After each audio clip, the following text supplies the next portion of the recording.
Eric, I'm going to give you the 3, 2, 1. You ready? 3, 2, thumbs up. Okay, good. Here we go. Eric, I don't like this layout. Hold on. I don't like that layout. I'm going to go on the bottom. So if I bring up a chat, let me see this. Okay, here. Okay, good. Eric. What's up? Sir. Okay, first question first. I was doing some digging today. I'm not sure I know an answer to this question. Is your last name really July? Yes, it is my real name. A lot of people think it's like a pen name, but it's not. It is legitimately my last name. First of all, I did not go to pimp name. I was just thinking maybe it was a stage name. Eric, look, I've gotten into some of your childhood, which we're going to have to get into in detail, but absolutely. Like, the 30,000 foot overview for those who may not know who you are, but I suspect everyone will. 30,000 foot overview before we get into your childhood, which is interesting. Mm-hmm. Well, man, where do I start? Basically, obviously, creative in different avenues, music. A lot of people know me. That was their first introduction to myself.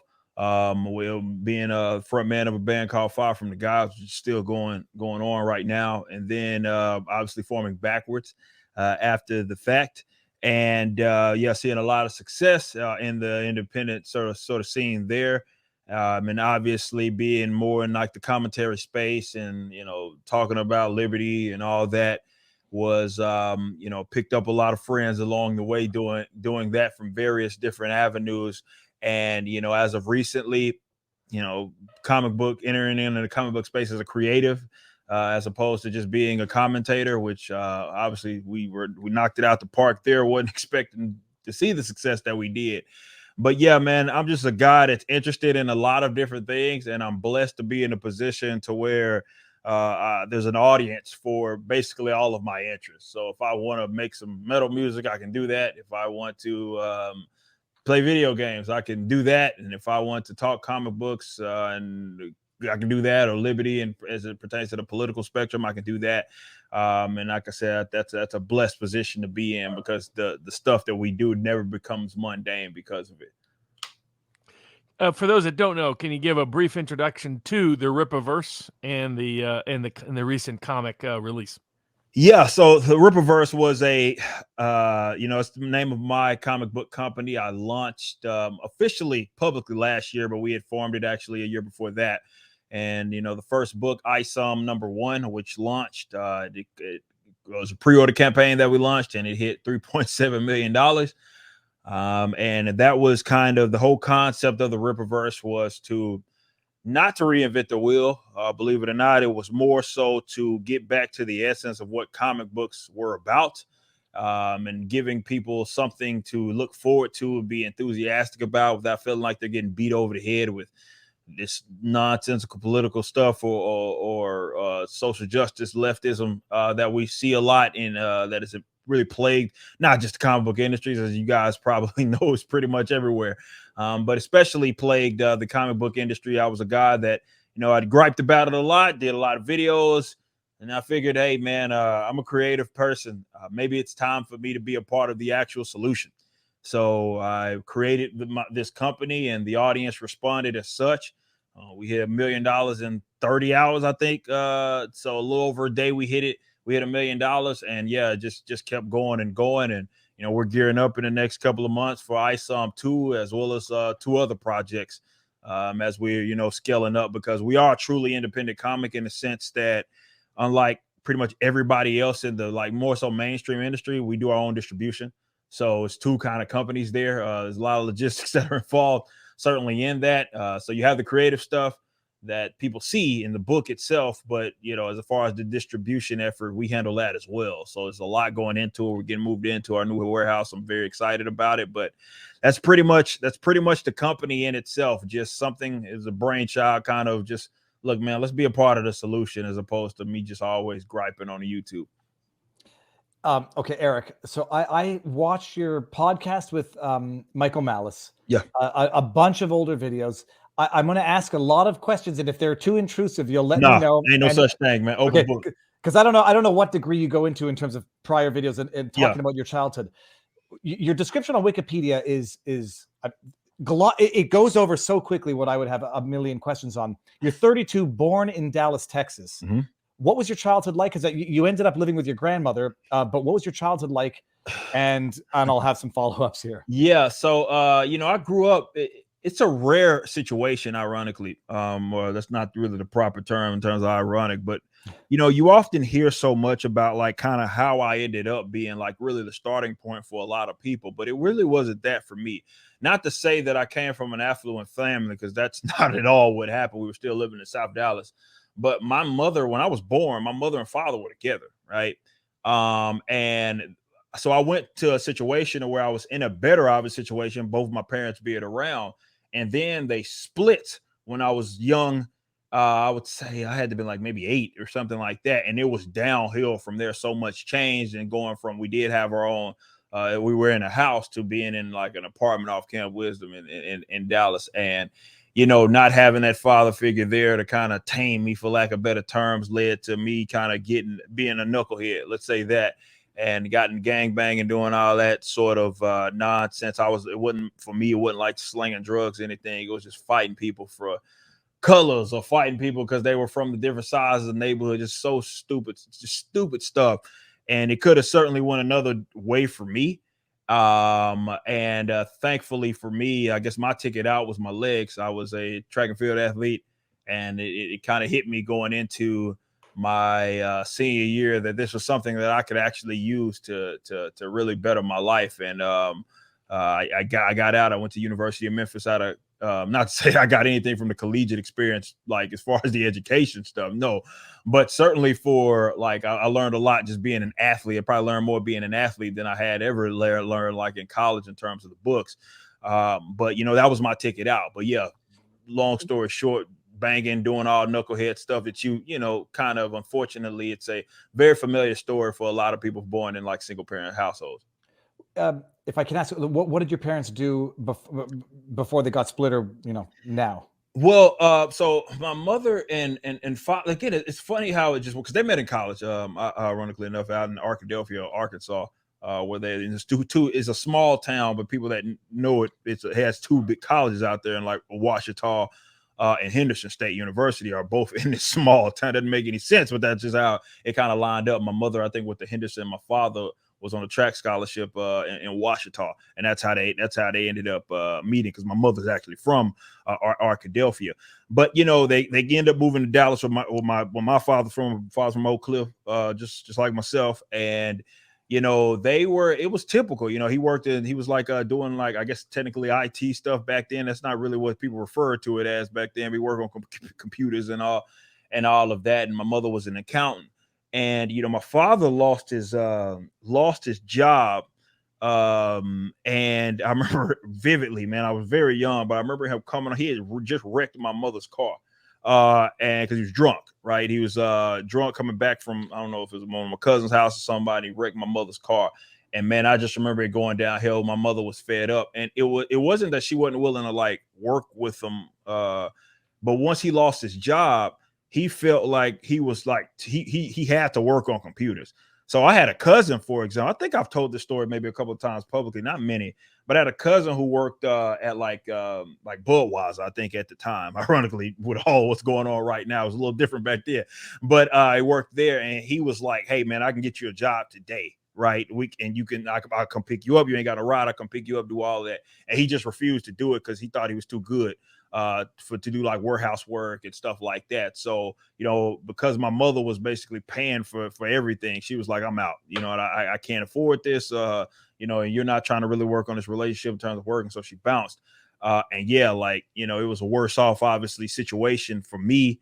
We went from that house to like I said, a little apartment off Camp Wisdom in Dallas. And yeah, it was just different. So I came from not an affluent family, but a family that, let's say, a more preferable situation, right? And both parents being around, to then not having that, you know what I mean? Like that, it seemed like it happened so fast when I was young, and just the contrast was so painfully obvious, because when I did need that figure around, he was not. And big shout out to my mother, because at no point in time, I think it's how it helped me grow into the man I am today, because at no point in time did she like presented as if there was something wrong with men She didn't try to raise me to be like, obviously, like on some feminine shit or anything like that. I had uncles, I had all that, which she would try to. That's part of actually why I ended up going to live with my grandmother while she sent me off there for a little bit. And I was around more of the men on that side of the family when I was living in Arkansas. So she never like developed any sort of like anti-man, like sort of approach or anything. And I think that really fitted me right now. Was that rural Arkansas? And what was that like going from Dallas to rural Arkansas? Dude, yeah, that's exactly what it's not actually Arkadelphia, which is technically the city. We were in Joanne, which is right outside of it. And we're talking the country, right? Like my grandmother having her own garden. This is me coming home from school, having to shuck corn and doing stuff like that. That's what we were on. My uncle who lives my uncle lived right across the street. As well, or the road, actually, you know, it's one of those big county roads that just goes on forever. So lived right across the road, and you know, he had his little farm and horses and stuff like that. So that was like my work after school, and it was different. So you're talking about like inner city to like a completely different lifestyle. Now I was able to adapt a little more because I would always go to Arkadelphia for the summers, but you know, that was really my first time being there for that long extended period of time. And yeah, it was country, like, you know, the between all the peas and the shucking the corn and all that stuff. My grandmother had a big pot just waiting on a bucket just waiting on me as soon as I got home. And it was like, yeah, you just got out of school, but I'm gonna need you to shuck that. And that was my life there. So, you know, I hated it obviously at the time, but you know, certainly with that experience, I think it helped. I appreciate it a lot more, especially work, because it was just a different animal as opposed, you know, you don't have access to as much stuff. And a lot of people are doing manual labor just to eat. You know what I mean? Not just for the sake of doing it, but just for the sake of eating. So it was a different animal, but I think it was a very necessary experience. Only child? Yes. Okay, amazing. That only child and youngest of 5 explain a lot. That's a okay. Now hold on. There was another question I had. What does it look like? This is for people who can't possibly envision it. To be an 8-year-old kid living with your mother in an apartment and getting into the world of gangs. Like, what does that actually look like? How does a kid get into it? How does a mother either not know about it or have no control over it? And what was the culminating element that sent you to your grandmother's? Well, I think a lot of people, like, definitely that are young, when you start getting in, definitely as a teenager, you know, so you're 12, 13, 14, you start getting into that sort of stuff because people are looking for some sense of like, to be a part of something. It's almost like a social club. Certainly when I was coming up, that was more of what it is, where people had a sense of belonging. That's how it was, kind of more so in Dallas. And you have people fighting over stupid stuff. Sometimes it's drugs and other stupid stuff, but most of the time, definitely out in Dallas, it was more territory type of stuff. You're from Highland Hills, you from Singing Hills, you from this side of Oak Cliff, that side of Oak Cliff, or those guys from like Fort Worth, and we meet in the middle at Arlington on the weekends to go fight them at Parks Mall for what reason, Lord knows what, just because they from a different side of the town. So it's funny, like I remember as I aged, it became less about colors, where you had folks that were, you know, claiming red, folks that were, you know, cripping and all that stuff, and it became less about that, and it was more like what town are you from, what city are you from, and people were beefing and losing their life over stupid stuff like that. So, you know, for me, I think that was exactly what it was. It was more of a sense of belonging to something else, and that sense of camaraderie with other individuals, and everybody kind of during that period of time like started to gravitate kind of towards that sort of thing as a lifestyle, gang stuff as a lifestyle. And yeah, it was you know, my mother obviously knew it was what it was by the time I was like 14, because, you know, I got kicked out of DISD. And that what's DISD? That's a Dallas, like Duncanville Independent School District. Actually, Okay. Duncanville was where I was at. What did you get kicked out for? I gotta ask. Fighting. Okay. Like, it's funny. I came, like, usually they had like a no tolerance policy. This was before, like, back in the day. You know, people know maybe Duncanville High School is just like big, like football school. You got a lot now and all this, but back then it didn't have 9 to 12th graders. Like, I ended up going there, even though we lived in Dallas. Duncanville technically is its own city, but we lived in Dallas, and it was the 9th grade center was what it was. It wasn't part of the high school yet. Yeah, so I was there, and yeah, I remember getting in a fight. And usually they had a low tolerance for that stuff, and it was automatically that you were going to alternative school for X amount of days if you ended up doing that. But they didn't do that for me. And I remember coming back it was like I got like a 3-day suspension, and I came back and gotten another one right like immediately once I got back. Fight with it was a different cat, but same clique. And yeah, that was at that point my mother was like, "All right, man, he's out of control." So the point was that she was like, okay, sending him there, it'll be a completely different lifestyle. It'll be a lifestyle change for him, and it'll be good for him. I guess was her idea. So that was the tipping point. Well, she knew I was obviously involved in stupid stuff, but I think that kind of really brought it home where I was really getting like trouble with this school thing that she really believed in for me, and I was botching it, right? Like that was the whole point. Like she's trying to take me to these better schools and all this stuff, and I was just botching that by getting in stupid fights. So that was kind of what it was, and that was like the tipping point for her. And she was like, all right, well, let's see if we can go live with his grandmother and start it's a completely different culture, and let's see what that does for him. Now, what was Memphis like when you were there? Because, I was at Memphis during the governor school stuff, Yeah. early 90s and other things going on, so that I've seen sort of the ups and downs and the Yeah. grind of it. What was it like now the crime is becoming strong Oh, man. again. The police tension with the community is Yeah. back to all-time highs. What's your recollection? It was getting like that when I was there, and it was funny because obviously coming from South Dallas, it was nothing for me to be a part around that stuff anyway. It was just kind of foreign in the sense that I didn't know any of these people either. So, I remember getting like first time like leaving off of campus and seeing it actually reminded me of Southern side of Dallas a lot. In that regards, but it was to your point that it was still like you had crime issues, definitely the Orange Mound and all that stuff. Like you had all those issues that were, despite of the food being why the food's so damn good, why people getting into it, I don't know, because there's more than enough good food to be eaten in Memphis. But that was what it was, and it reminded me a lot of Dallas in terms of that side of the culture. But I was like kind of really glued to the campus because I was an athlete for the most part, and so I guess I didn't experience a lot. We went clubbing and doing stuff like that, and I did experience kind of a lot of that goofiness. But I was thankfully I was out of like thinking that I was Billy Badass back then. Because I easily, going from Dallas to Memphis is not better by any means, and that I could have easily gotten even worse trouble if I went down that rabbit hole. But I kicked it by then.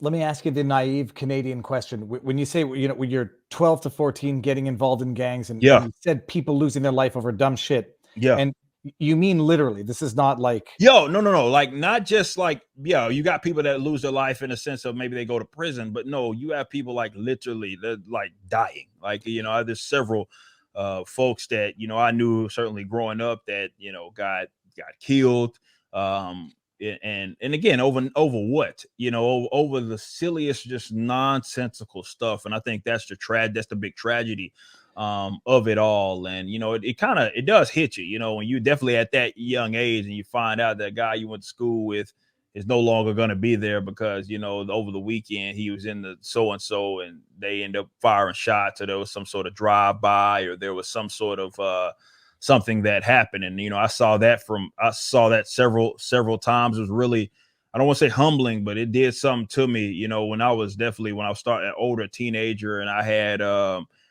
young chick that I grew up with ended up getting killed at a party that I was at, and I was like right there, and it was like, what are we doing? You know what I mean? At that point, it was a guy shooting like in the he wasn't even in the club, like we were outside of it. She went across the street, had nothing to do with any other beef that was going on, but that's often how it happens.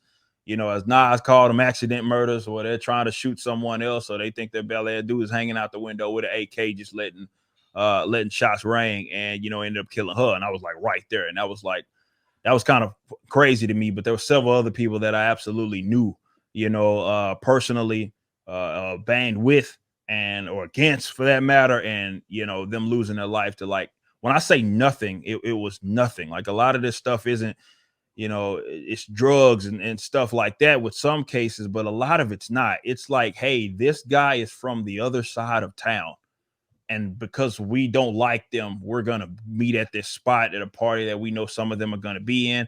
They claim this clique, we claim this clique, and now we're gonna have a shootout. It's nonsensical and it sounds nonsensical, but that's exactly what it was. Now, when were you introduced? Like for a lot of people, the canon of cultural, the common canon today is not, you know, like Homer's Iliad or whatever it was for generations, centuries past, but is a combination of movies and films and Yeah. comics and TV series. When were you introduced to that? And I always find like my nephew, massive comics fan. He grew up Yeah. in the comics books. That Yeah. is his world.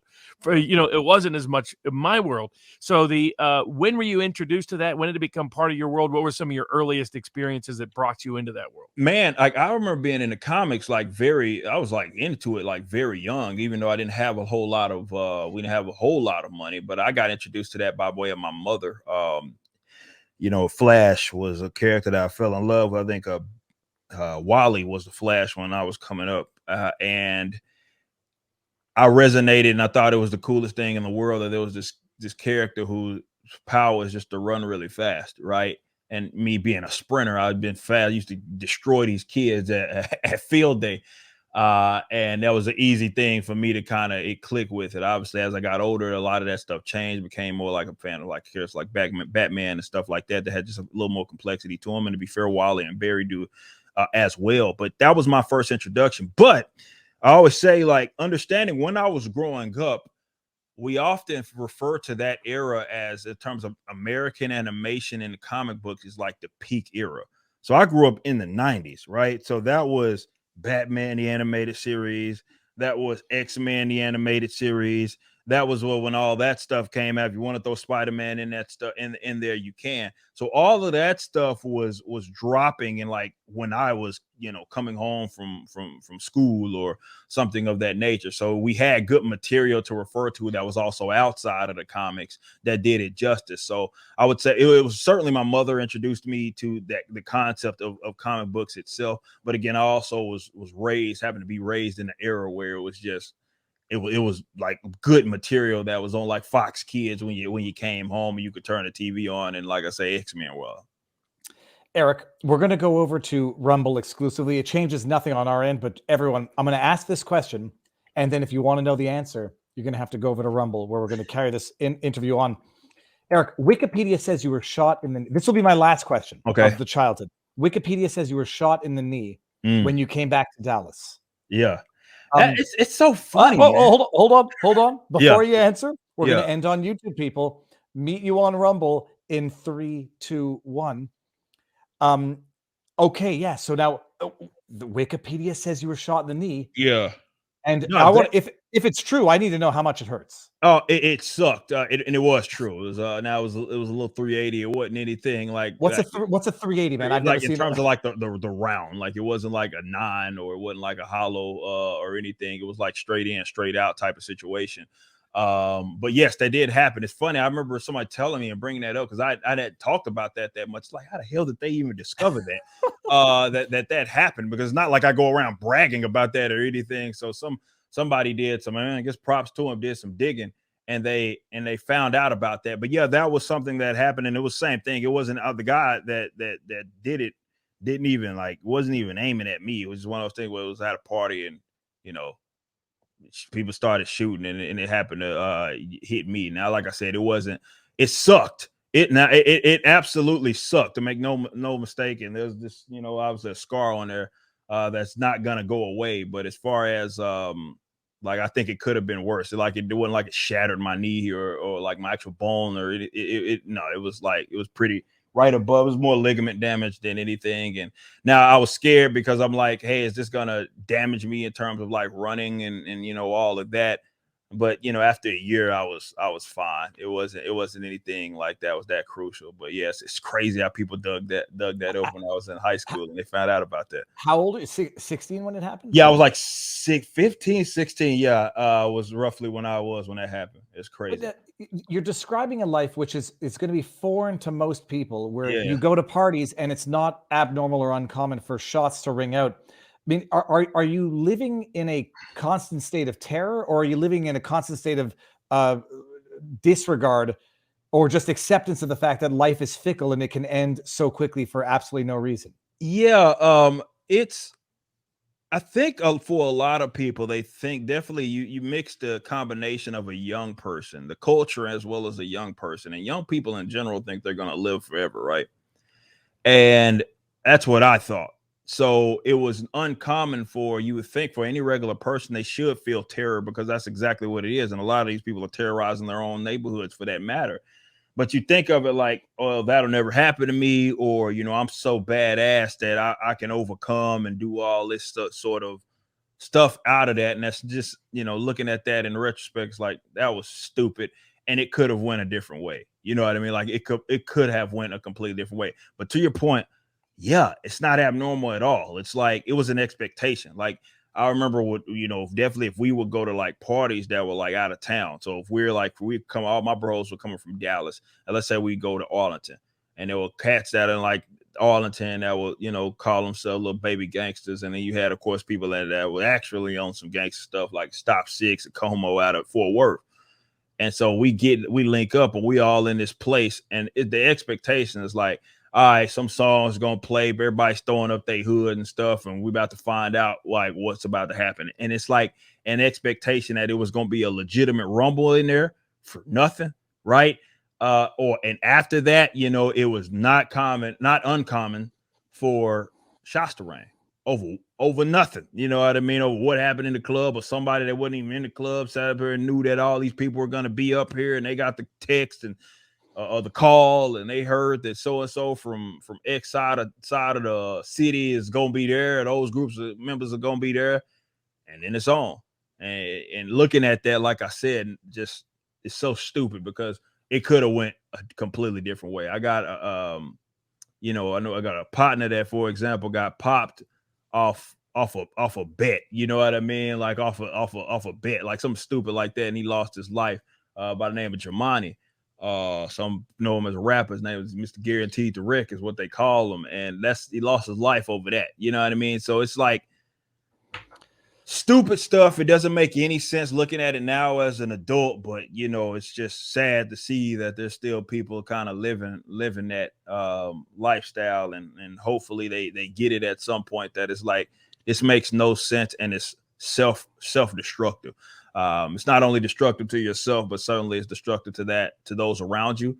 And I think that's one of the things that resonated with me. I told you about the story before, but also, it's different when, you got people that are after you and they want to knock your head off. So it wasn't nothing for me to go somewhere and get jumped. Like, it was like, all right, whatever. But when you maybe be with somebody like a girlfriend, or even if it's like a family member that ain't got nothing to do with any of that stuff, and when the beef arises, it's there.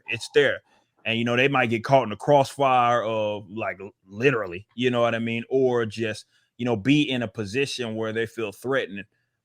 And that could change anybody, when it's like, okay, it's one thing to do harm to me, but when people are, your family members are getting in the way, or your loved ones are being impacted by that'll change any man.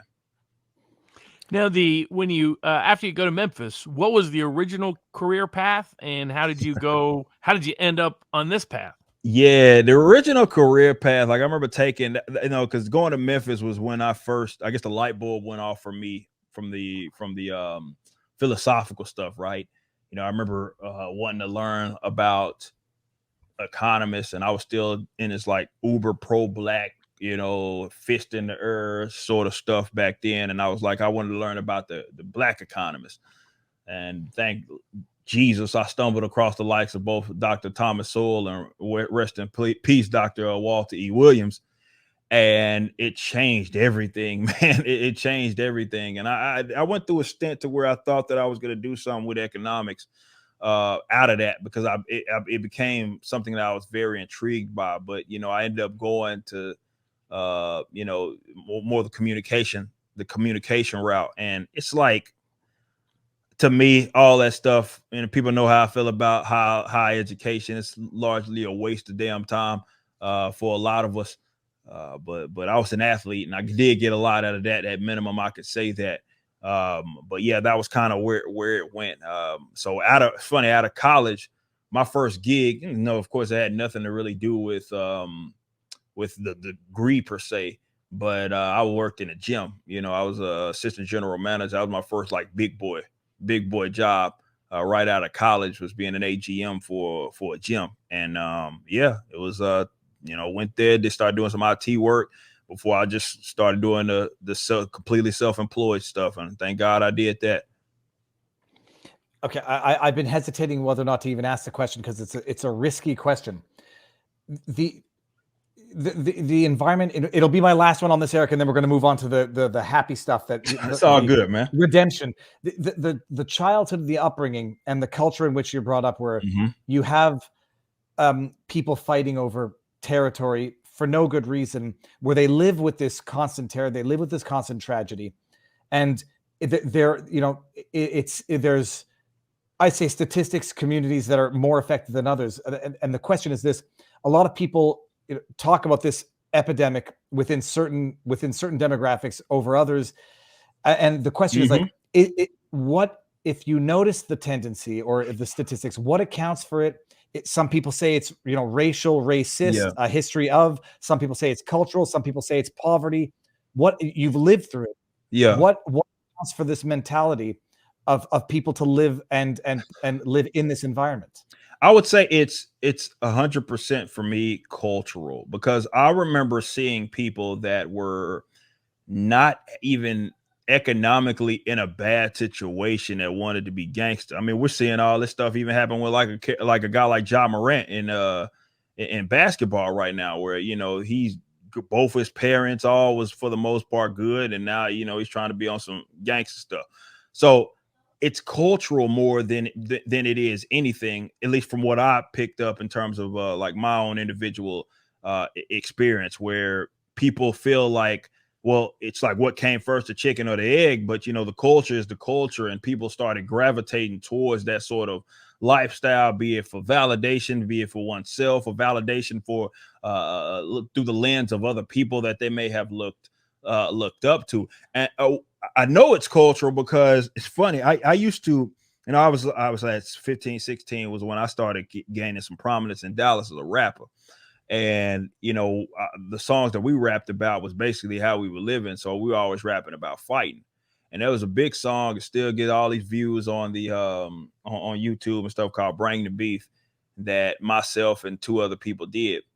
And I don't remember one time that I performed that out of town and from some massive club where a fight didn't break out because of the song. Like, the song is moving people to do that dumb shit. Like, I was the second verse on the song. Good luck getting to the third.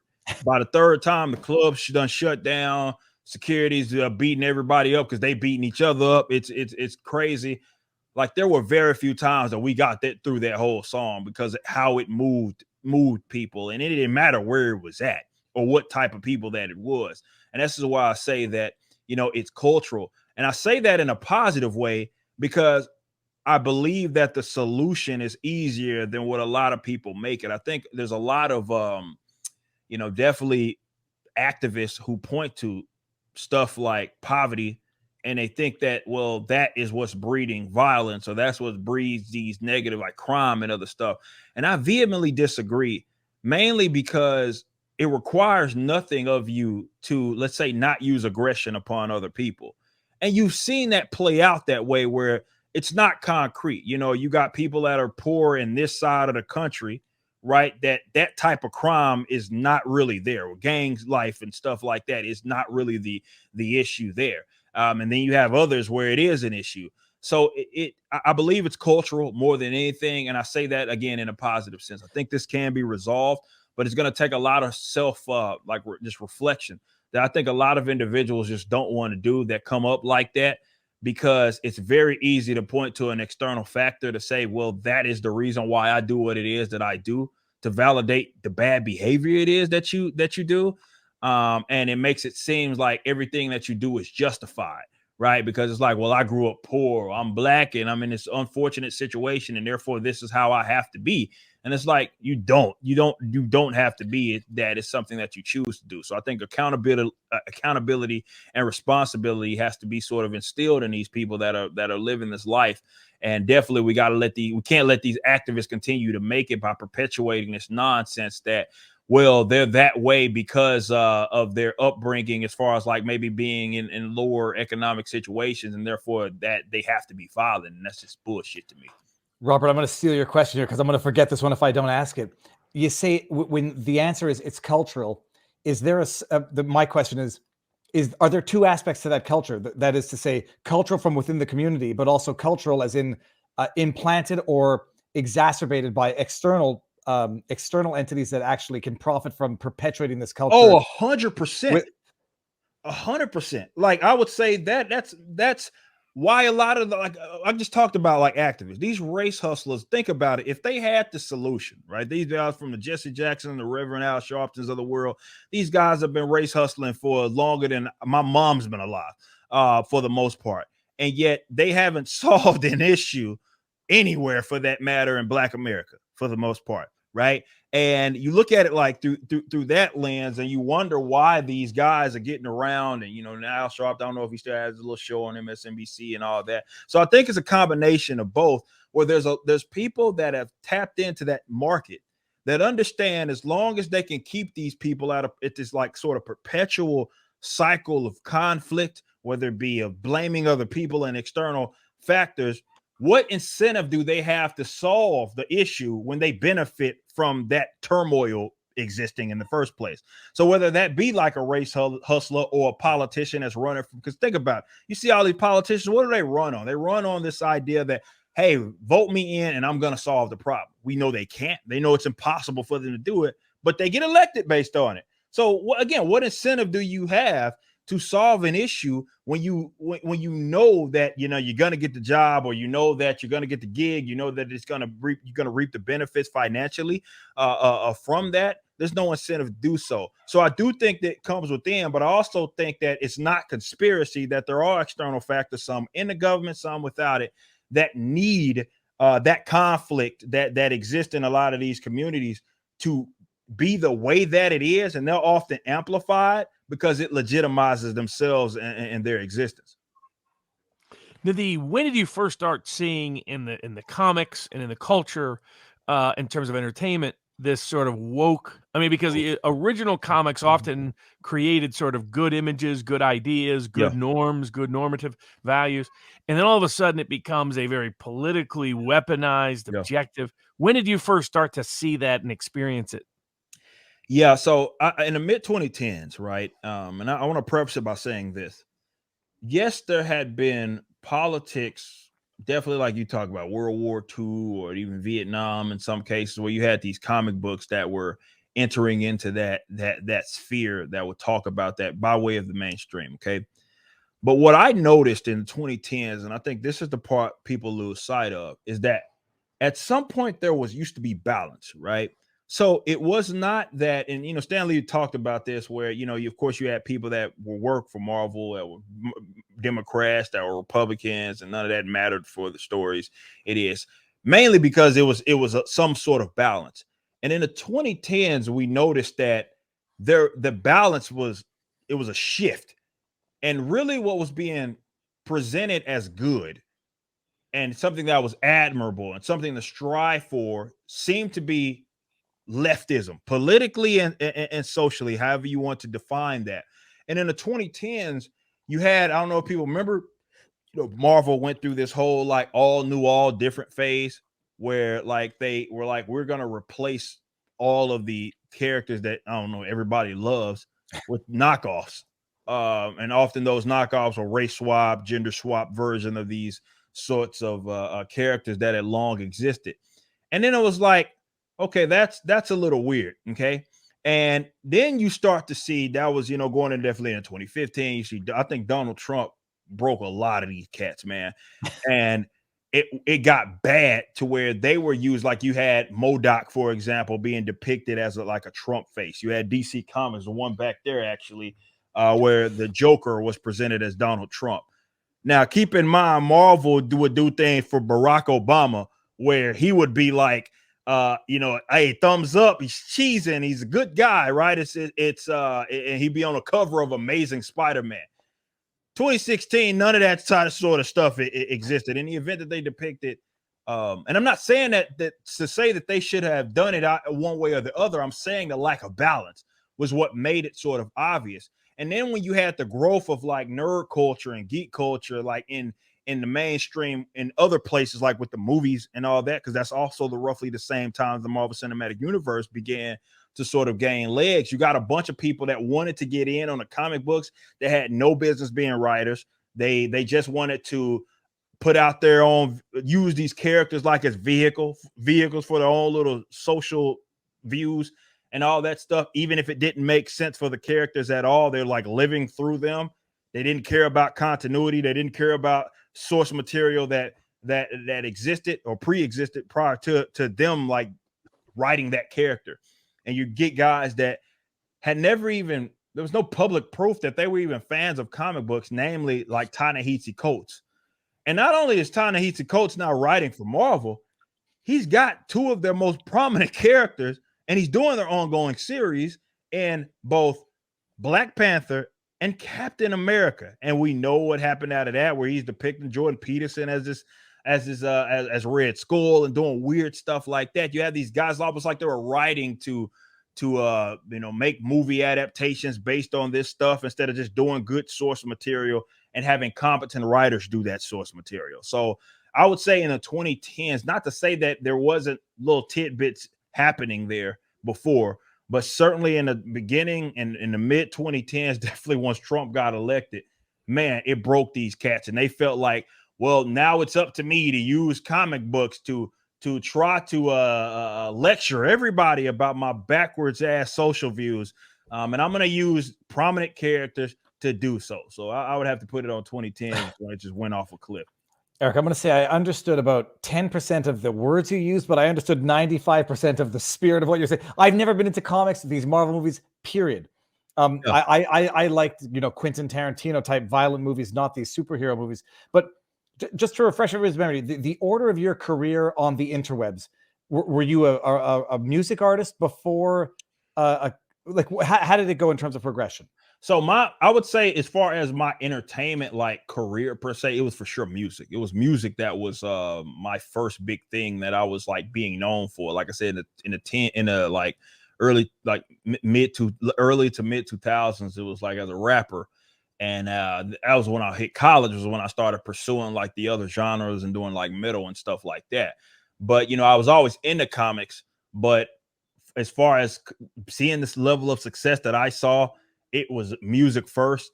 I grew up a music head, grew up singing in the choir, in the church, and doing stuff like that. I would definitely be in Arkansas. My grandma was gonna have me in that choir. But it was that was the first big thing kind of for me. And like I said, going into 2010s, I got in a position where I was able to kind of act in whatever way that I wanted to. If I wanted to make some metal music, I could do that. And if I wanted to talk comics or really anything else that I wanted to talk to, I was in that position. But everything trickled with the music stuff. Definitely like with my own channel, like on YouTube and stuff. It was we started doing those little boogie videos, and then we would do like the vocal covers and stuff that I would do back in the gap. So it was for sure music that really I used that as a vehicle myself to do other cool things that in other interests. So now my life is there's no off switch really. I get turned on camera. If I feel like talking about politics, we can do that. If I feel like talking about comic books, we can do that as well. Or if I just want to go make some music, I can do that. So I'm in a great position. And the love for comics, it's from childhood. Is it the cliche that it's sort of like the not the distraction from, but the escape from reality, or did it start later in life? I would say for sure you gain more of appreciation for that when you become an adult, because your life is changing and you're having more responsibilities, and sometimes you want to be in a better spot. Sports does this a lot for people, where it's like, hey man, just give me an hour or two to just kick back, not even have to worry about other goofy stuff that's going on in the real world, and just kind of get lost and escape and feel good, and get lost into whatever world or whatever event it is that you're watching, is really what it was for me. But like I said, you don't really understand that, because your entire world, like as a youngster, because you don't have those responsibilities, it's fantasy. But everybody, I was 5 years old, I probably thought I was a Ninja Turtle or whatever. Like, you do stuff like that. But as an adult, you gain more of appreciation for that balance, to be interested in something else that's outside of like, because the real world can suck sometimes. It's not that that you should ignore it. It has problems that absolutely needs to address, but certainly when you want to just detox or flush that stuff out for at least the time being, to get your spirits up, get your morale up, I think those entertainment entities are very important for people. Now, what inspired you to start speaking out more about political issues, about what's happening in the politicization of comics, and how has the people you've grown up with and your family and your friends reacted to your political perspective? Yeah. So for me, when I found out that I had been duped, and I was basically believing in political views that I really didn't understand, it was more of just it's embedded in what you're supposed to support if you are going to be involved politically. And once I found out, like, again, I told you read about the likes of like the Walter Williams and Dr. Thomas Sowell, and understanding like these different concepts that I hadn't even entertained before, it changed. So I was angry, to be completely honest. Like, I spent I was young, but I spent the better part of my life living a lie, what I mean, or being duped and just going along with the charade that is leftism. So I was angry, and considering that I had been duped, I wanted to speak out against some of those even abhorrent views that I had before, because I knew there were other people, definitely young people, that were in la la land as well. So I was, you can imagine just believing something, finding out it's false, being angry, and then just trying to use that at least for some sort of good. I was always a decent speaker. I was always able to conceptualize these different points it is that I had. I mean, I did it through music for a long time.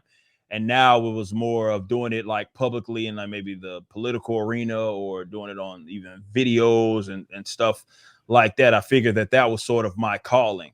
And I was able to use even other stuff like my music. Definitely people that remember me and Fire from the Gods, where we had these different songs that were like called The Capitalist. And people didn't understand it back then, you know what I mean, what it was.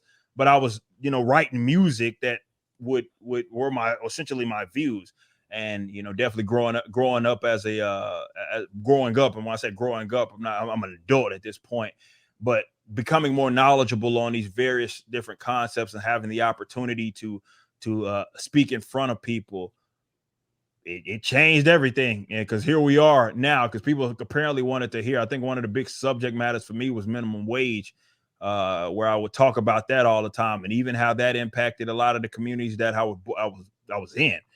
And that turned into one thing. I remember doing Fox and Friends back when Tucker Carlson was there, way back in the Gap, and appearing on there talking minimum wage and doing stuff like that. So that political growth happened at going into 19 years old, 20, 21. And, like I said, it was economics was a subject that did it for me. And then it went, you go learn about this economic stuff, learn about Sowell, you learn about Chicago economists and Milton Friedman's of the world. And then you learn more about these more free marketed economics. And then, I went full Austrian, and, stumbled across the likes of freaking Murray Rothbard and Mises, and it changed everything. No turning back from there. As far as all the content that you produce, what is the most popular? Man, that's a good question. I mean, it's easy for me to say now, I guess the comic book stuff, right? But I can talk about a subject that is political, and I can get, people love to hear me talk about that sort of stuff, or social. So it's it's hard to gauge, you know what I mean, which one it is. I think maybe those are equal, and maybe secondary would be the music stuff, definitely the metal stuff, though I get asked every day, when's Backwards' new album gonna drop, when is all this stuff. So, you know, we're working on that. But it would have to be between the political stuff and like the comic book stuff, because I can talk about either of those, and people seem to really dig it. And then oftentimes some of those audiences blend as well. You got some of the same people that are there, so it depends on what. I guess that's a good problem to have, because it's like I get to wake up and just be like, I want to talk about whatever the fuck I want to talk about, and there's an audience for it. So I guess it works out. Not the metaphysical question, but like the sociological question, whatever. As you've come out politically, have you made enemies with people that you did not think you were going to make enemies with, or have you found yourself being thrown under the bus by people who hitherto, up until then, thought you were an ally? Well, certainly musically, yeah, I would say that there's a sense of you're not supposed to be here.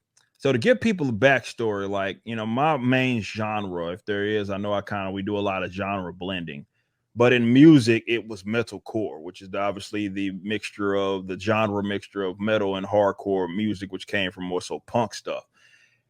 And pretty much everybody is a leftist outside of my good friend Phil from All That Remains, Phil Labonte. It's just us.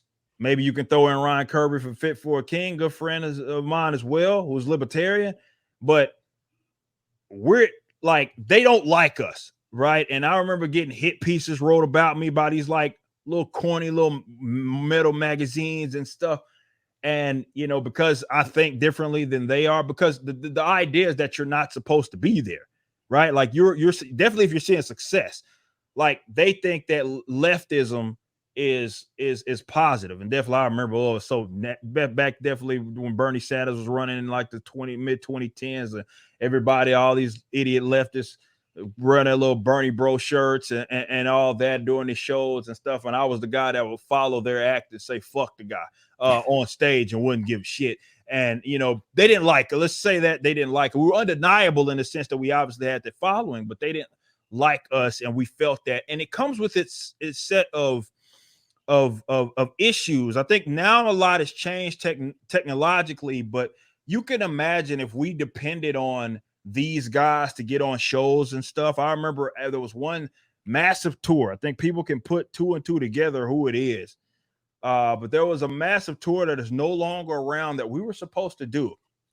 And the actual founder of this tour found out my position on Planned Parenthood, and obviously wanting to defund them and all of that. And that in itself made them not want to include us on this said tour. And ironically enough, Planned Parenthood would be showing up at various events with handing out pamphlets and all sorts of random stuff at this said tour as well. But you also have to be prepared for that sort of stuff. At least back then you did. I think now the internet, people are realizing more than ever, like the proper channels aren't really proper anymore. We can do whatever the hell we want. But back then it was like a way to do things. And yeah, you're going to get undercut for a lot of different things if you're among their ranks in entertainment, and they don't like you like that because they think that it belongs to them and they own it. Are you surprised that, you know, artists are supposed to be or seen as the independent creative voice, but they've increasingly become the symbolic, this voice of the state, the voice of the system? I mean, Rage Against the Machine really has to be renamed Rage for the Machine. Yes, for sure. You know, many of these illustrations of these fight the man, endorse the man, you know, support mass house arrest, support mass vaccination, support indoctrination of their children, support whatever the latest notion is on gender relationships or gender identity, or even go around talking about, you know, redefine pedophilia as minor attracted people. Are you struck by the fact that these independent, creative, artistic minds have become such sort of statist shills? Yeah, and again, my first big introduction to that was the whole Bernie situation, and seeing these like, you know, to your point, fist in the air, fight the man, fight the corporate entities and all that. Capitalism is something they blend all that together, wrongfully defining it or whatever. Maybe I guess they own the etymology, but whatever.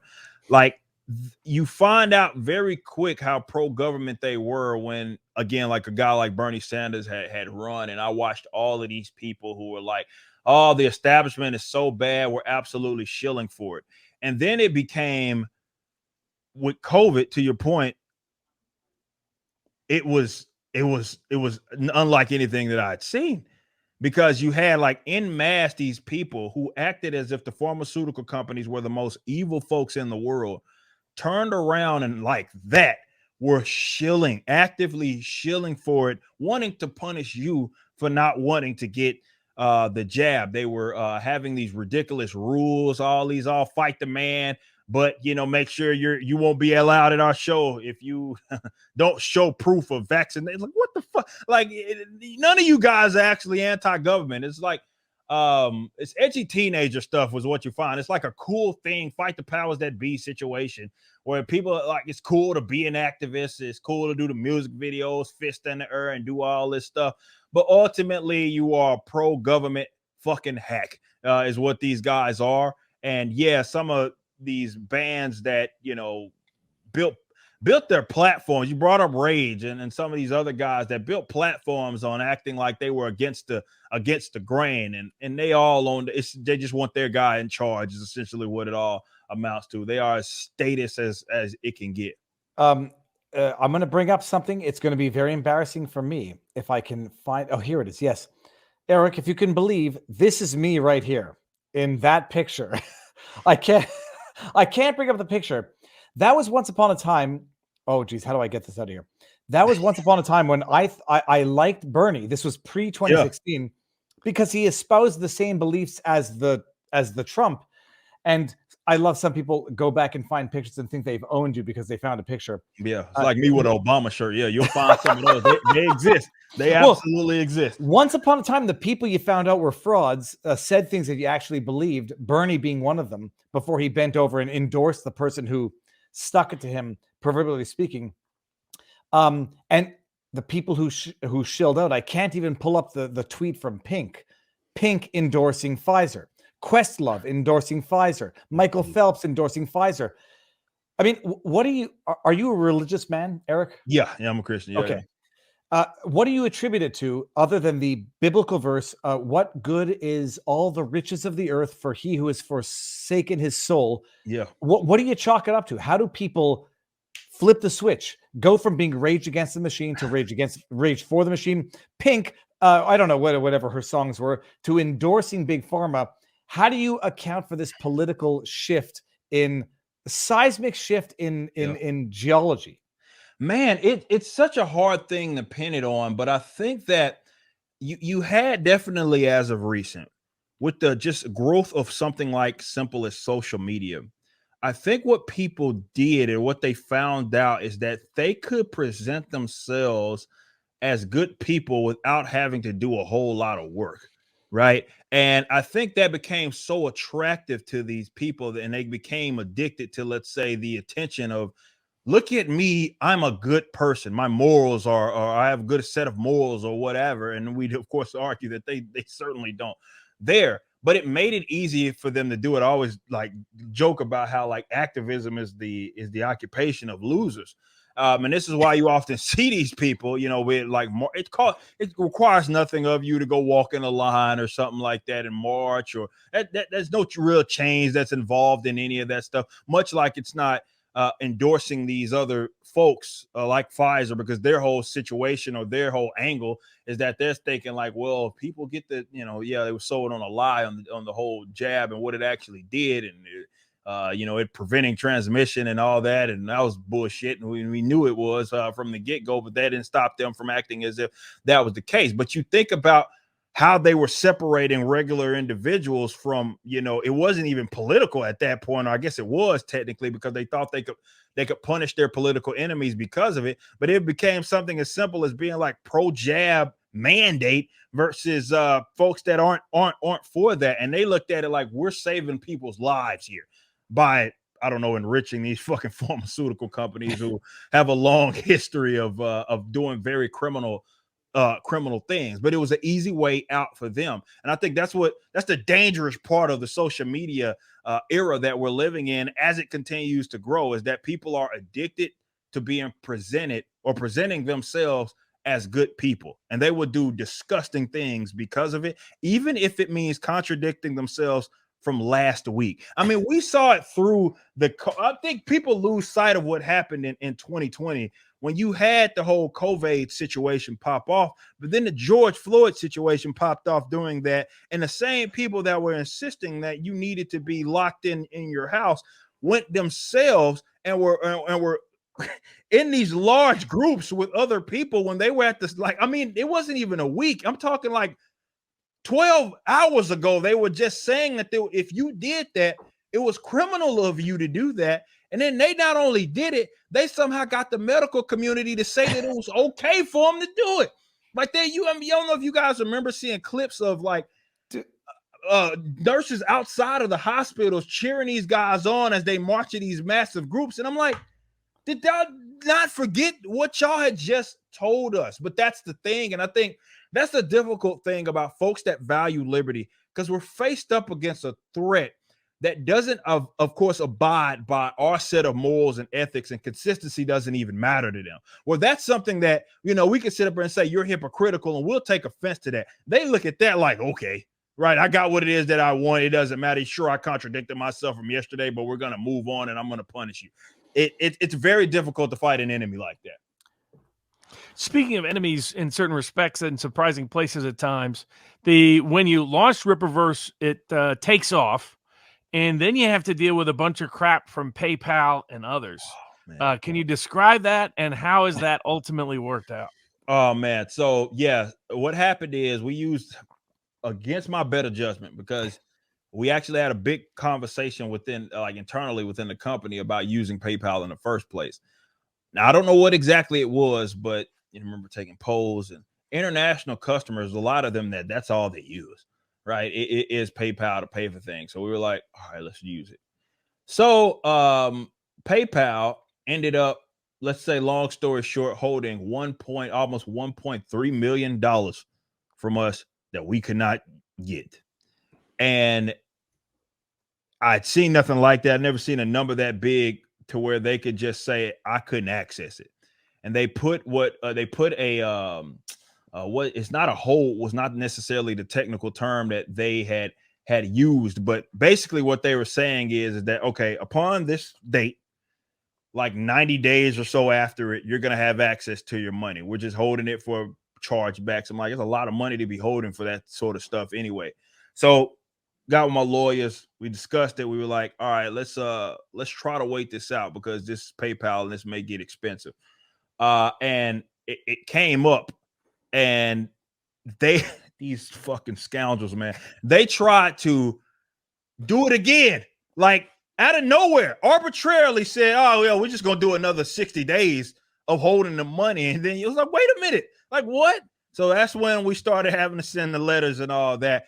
And crazily enough, it was a stealth edit, right? Once we started getting suits involved, it was a stealth edit, and I noticed that 600,000 of my dollars were now able to be accessed. This was well after people had started receiving their orders and everything, by the way. And then, again, another 600,000. They don't correct the problem, or they don't say why they did it. It was just that they up and did it. And it's funny enough, I don't think I've even announced this publicly. They actually called me about a month ago trying to get our business back, hilariously enough. And no, go fuck yourself, PayPal. Never use your bitch ass company ever again like this. But man, could you imagine, guys, if that was the only processor it is that I used, and they held all the money like that? Like, I couldn't access anything. People need to understand this. It wasn't like, oh, I could pull a little money out here and then I just couldn't pull it. No, I couldn't touch it. It was froze, right? So imagine if we only used them as a processor, even for credit cards. If we just used them as a processor, and I needed to buy shipping supplies, or I needed to buy various other things, I could imagine people man, being in some very tough situations. If they're doing that, because I mean, that was $1.2 million of mine. Thankfully, that was only like a third or so of it. The other, we used our own processor on our website and it was fine. We had access to that money. But imagine if I 100% went with PayPal, and imagine the other companies who aren't able to, make a couple of phone calls like us, how fucked they are. Like that, that could derail a business. That could completely derail a business of them not having access to money that obviously the customers, they want you to have. And no matter if they released the money, it didn't matter. PayPal was not budging and they were not allowing us to touch the money. I've never seen anything like that. I don't know how to follow that up except for to say, what are the alternatives to PayPal that you use? So we used our own processor on our own website. There's a lot of stuff that's popping up. It has as of late.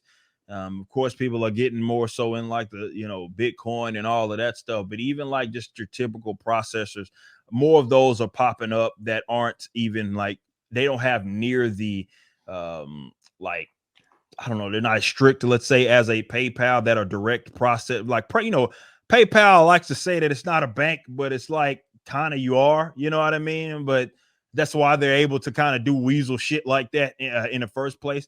But, there's a bunch of them that are popping up. And I think we got too comfortable as a company. It was certainly a learning experience for me. I'll never do that again, to where we go to what's familiar instead of just like, dude, the tools are available. Like you could use the Stripes of the world, the other like, and you could house the stuff on your own platform. Like we don't use not anymore Stripe, but there's like, that's just an example of, we never had any problems when we did use them. There's a bunch of other processors that you can use that you can just house it on your own website, and you don't have to worry about these middlemen who, depending on how they feel on the day, might just say, yo, that's your money, but you're not going to be able to get access to it. In terms of as we wrap up, where do you see Rippaverse going? And I mean, you mentioned that, had extraordinary public reaction and response that's helping make it a independent reality for useful content creation. Where do you see that progressing, and how much of that is going to be the focal point for you in the near short term? Well, this is my baby for sure. Unlike anything, I don't want to, definitely for the fans that are, or people that are fans of like my band and stuff. But this right here is like life changing, like generation changing, like wealth that we're building here. But what I'm able to do, I think, is my calling, right? I'm in a position to where I am able to employ people as well, good people that don't have to worry about walking on eggshells on social media. Maybe voting for a person that someone else doesn't like, or something like that. And I love being in that position. So for me, I will grow this damn company as high and make it travel as far as the audience will allow. We come off a $3.7 million pre-order campaign. Look, man, I ain't expecting to make $3.7 million on every damn book I drop, but I am expecting to put them out more frequently and give the audience what it is that they want, and be creative there, and give job opportunities for people that just want to do good work. And again, just continue to grow. I will never sell it off. I'd have no plans on even going public. Like I just want to just continue to keep this as my baby. It'll die when I die, and I just want to make it go as far as the audience will allow. So it's hard to envision, really, because of how fast this thing grew. Like nothing's out of the realm of possibility. Of course, if you asked me for, like, let's say animation, for example, like non-comic book related material, like getting in the animation space, if you would have asked me before the Rippaverse dropped, I'd have been like, man, slow your horses. But then after that, it becomes a reality. Like, well, this is something that we could pull off. We can maybe do short films. We can maybe do little episodes of animation. We can maybe do figures and other just stuff that the audience would want and support and purchase voluntarily. Like, the possibilities are endless. So it'll go wherever the audience goes. I want to continue to give them what it is that they want. But the parallel economy is something that I talk about all the time. And this is just me trying to put my money where my mouth is and being able to employ awesome people and give them job opportunities. And that's the beautiful thing about this. And my guys that work for this company are amazing people. It's not just me, obviously. These are some amazing people. But to be able to be free like that and not have to, I know there's probably people that are watching this that feel like, they can't even be themselves publicly because their job might find out about it. And in this climate, hell, one of our most recent employee, and Carl Lynn, who was working with Limited Run Games, I don't know if you guys remember that story, where she was fired because she wanted to play Hogwarts Legacy, essentially, and some trans activist that wasn't even working for the company went after them publicly on Twitter and made this big, like, imagine something that stupid happening. And they obviously fired her out of there, or cut a contract out of that. And we brought her on for the Rippaverse, and she's doing a fantastic job. And you can just see it in how they discuss even the company and how enthusiastic these people are, because they are able to do their best work. You're not able, these guys, man, in the mainstream, especially corporate entities, they're sitting holding ideological guns to each other, waiting to cancel each other. That's not a great work environment. And how under those conditions could you possibly do your best work? Let me read 5 chats, and 5 chats only. I'm going to read this one here. If you want people to watch on Rumble, why is it always lagging? I don't think it is, but we'll live with Fat Slice. Thank you. This one here, Jerk Off Juggernaut, who I saw on Nina Infinity beforehand. Hail Viva, joining you from Nina, but have enjoyed your message since the Canadian trucker days. I'll take one of every person like you for every 100 weirdo freaks that reside in this beautiful country. And then, hold on, there was one on Rumble.